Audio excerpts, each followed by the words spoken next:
আসানসোলের পশ্চিম বর্ধমান জেলা তৃণমূল কংগ্রেস কার্যালয়ে শনিবার অনুষ্ঠিত হয় দলের প্রস্তুতি বৈঠক।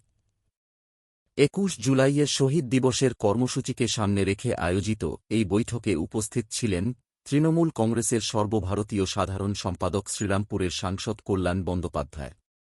এছাড়াও ছিলেন প্রাক্তন মন্ত্রী মলয় ঘটক, বর্ধমান দুর্গাপুরের সাংসদ কীর্তি আজাদ, ভি শিবদাসন ওরফে দাশু, প্রাক্তন বিধায়ক হরেরাম সিং, তাপস বন্দ্যোপাধ্যায়, কালো বরুণ মণ্ডল সহ জেলার একাধিক তৃণমূল নেতা।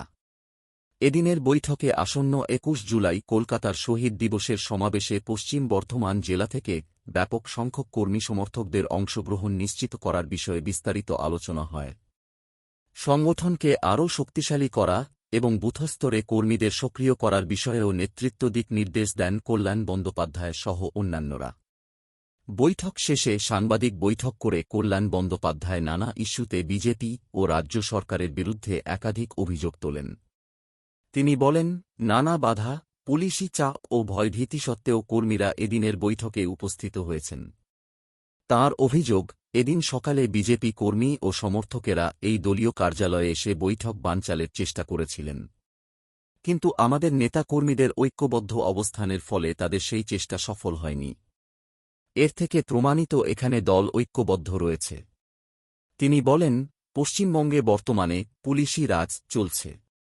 তাঁর কথায়, বিরোধী রাজনৈতিক কর্মীদের বিরুদ্ধে মামলা দেওয়া, দলীয় কার্যালয়ে হস্তক্ষেপ এবং রাজনৈতিক কর্মসূচিতে বাধা দেওয়ার জন্য পুলিশকে ব্যবহার করা হচ্ছে। এমনকি বিজেপির পরিবর্তে পশ্চিমবঙ্গ পুলিশই দল চালাচ্ছে বলেও মন্তব্য করেন তিনি। দলত্যাগী তৃণমূল নেতা জনপ্রতিনিধিদেরও কড়া ভাষায় আক্রমণ করেন কল্যাণ বন্দ্যোপাধ্যায়। তাঁর দাবি, তৃণমূল ছেড়ে বিজেপিতে যোগ দেওয়া নেতা ও জনপ্রতিনিধিদের সাধারণ মানুষ গ্রহণ করেননি, আগামী দিনেও করবেন না।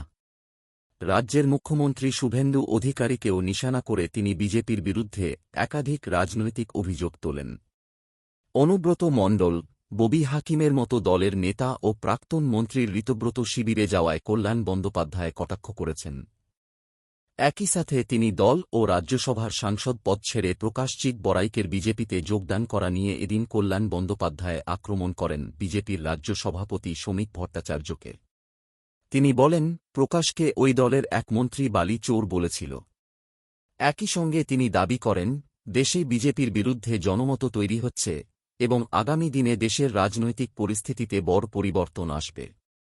তাঁর বক্তব্য, তৃণমূল কংগ্রেস সাধারণ মানুষের সমর্থন নিয়েই রাজনৈতিক লড়াই চালিয়ে যাবে। ২১ জুলাইয়ের শহীদ দিবসের সমাবেশ সফল করতে সর্বশক্তি দিয়ে মাঠে নামবে। এদিনের বৈঠকে দেখা যায়নি বিদায়ী জেলা সভাপতি নরেন্দ্রনাথ চক্রবর্তী, বিদায়ী মেয়র বিধান উপাধ্যায়, দুই ডেপুটি মেয়র অভিজিৎ ঘটক ও ওয়াসিমুল হককে। ওয়াসিমুল হক বাদে সবাই ইতিমধ্যেই কলকাতায় গিয়ে ঋতব্রত বন্দ্যোপাধ্যায়কে সঙ্গে দেখা করেছেন। আমার কোনো আসে যায় না, ওদের কোনো দামই নেই। কে নরেন চক্রবর্তী? শেষ হয়ে গেছে। কীর্তি আজাদ একটা কমপ্লেন করেছিল বলে সিবিআই নরেন চক্রবর্তীর বিরুদ্ধে 50 বার দৌড়েছিল, যাতে আমাকে বাঁচাও বলে। ওই কমপ্লেনটাকে সার্ভাইভ করবে আবার নরেন চক্রবর্তীর বিরুদ্ধে।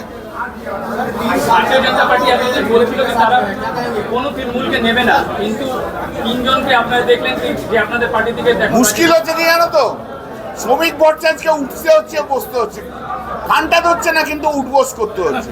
শ্রমিক ভট্টাচার্য একরকম কথা বলছে, আবার শুভেন্দু অধিকারী বলে দিচ্ছে দিল্লির চাপকে শ্রমিক ভট্টাচার্য দেবে যাচ্ছে। বিজেপি নিজের ব্যাপার বুঝে নেবে, বিজেপি ঠিক বুঝে যাবে কাদের নিচ্ছে না। বিজেপির ওয়ার্কাররা বুঝে যাবে, বিজেপির ওয়ার্কাররা এই নিয়ে লড়াই করবে আশা করি। আমি বিজেপি আপনাদের মাধ্যম দিয়ে বিজেপির ওয়ার্কারদের আমি একটা অনুরোধ করছি, আপনারা অনেক লড়াই করেছেন যারা বিজেপি অরিজিনাল বিজেপি। 2021 থেকে তৃণমূল যাওয়া থেকে বিজেপি নয়, বা 4th মের পর বিজেপিতে যাওয়া নয়, আপনারা আপনাদের জায়গা ছাড়বেন না। এই চোর ডাকাতগুলো যেন আবার টিকিট না নিয়ে আবার লড়তে আরম্ভ করে।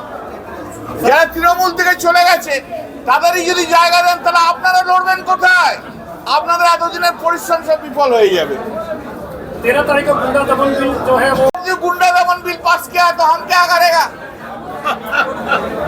बिल लागू कैसे होगा? प्रेसिडेंट ऑफ इंडिया को उसमें असेंट देना होगा, एक कॉन्करेंट लिस्ट का है, बाद में बोलेंगे जब होगा।